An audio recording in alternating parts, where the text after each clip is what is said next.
নমস্কার। কথামৃত ইউটিউব চ্যানেলে আপনাদেরকে স্বাগত। আমাদের একটা ধারণা আছে যে একসাথে অনেকগুলো কাজ করলে খুব তাড়াতাড়ি কাজ এগোয় এবং যারা এভাবে কাজ করতে পারে তারা খুব দক্ষ। ধারণাটা কিন্তু একেবারেই ভুল।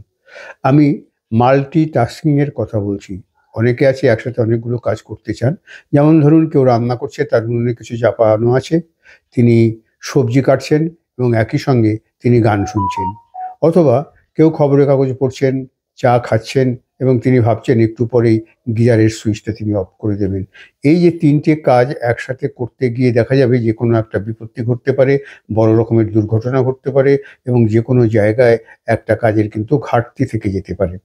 একটা পরীক্ষায় দেখা গিয়েছে যে ৩ ধরনের ছেলেমেয়েকে আলাদা করে বসিয়ে দেওয়া হয়েছিল। এক দলকে বলা হয়েছে তারা একটা প্যারাগ্রাফ পড়বে ১০ মিনিটের মধ্যে এবং পরবর্তী পর্যায়ে তার সারসংক্ষেপ লিখবে। দ্বিতীয় ভাগকে বলা হয়েছিল তারা সেই প্যারাগ্রাফ পড়বে, তাদের সঙ্গে মিউজিক বাজবে এবং ১০ মিনিট পরে তারা সেই প্যারাগ্রাফটা সারসংক্ষেপ লিখবে। এবং তৃতীয় দলকে ৩ টে কাজ দেওয়া হয়েছিল, সেটা হচ্ছে প্যারাগ্রাফ পড়া, মিউজিক শোনা এবং হোয়াটসঅ্যাপ করে সেই সারসংক্ষেপ পাঠানো।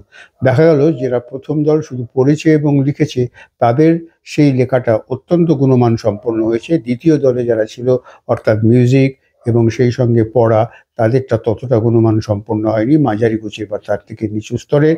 এবং তৃতীয় স্তরে যারা ছিল তারা খুব এলোমেলো, তাদের লেখাটা প্রায় কোনো মান সম্পন্নই হয়নি। এর থেকেই প্রমাণিত হয় যে একবারে একটি কাজ করাই বিধেয়। আর আমরা যখন একসাথে ২-৩ টে কাজ করতে যাই তখন আমাদের মনোযোগ ২-৩ জায়গায় বিভক্ত হয়ে যায়।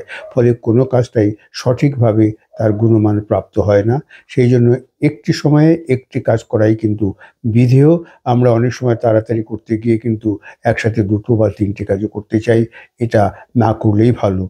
এ ব্যাপারে অনেক ভালো বলতে পারবেন আবৃত্তিকাররা। তারা যখন আবৃত্তি করতে ওঠেন, কবিতার যদি তাদের ঠিক কণ্ঠস্থ না থাকে, দেখা যাবে তারা একটা লাইন বলছেন, পরের লাইন ভাবছেন, তাদের কবিতাটা গুণমান সম্পন্ন হচ্ছে না। অর্থাৎ একটি সময়ে আমাদের মনোযোগ একটি বিষয়ে নিবদ্ধ থাকা উচিত এবং সেভাবেই আমাদের কাজকর্ম পরিচালনা করা উচিত। তাহলেই যে কোনো কাজ আমরা সঠিক গুণমানে উত্তীর্ণ হতে পারবো।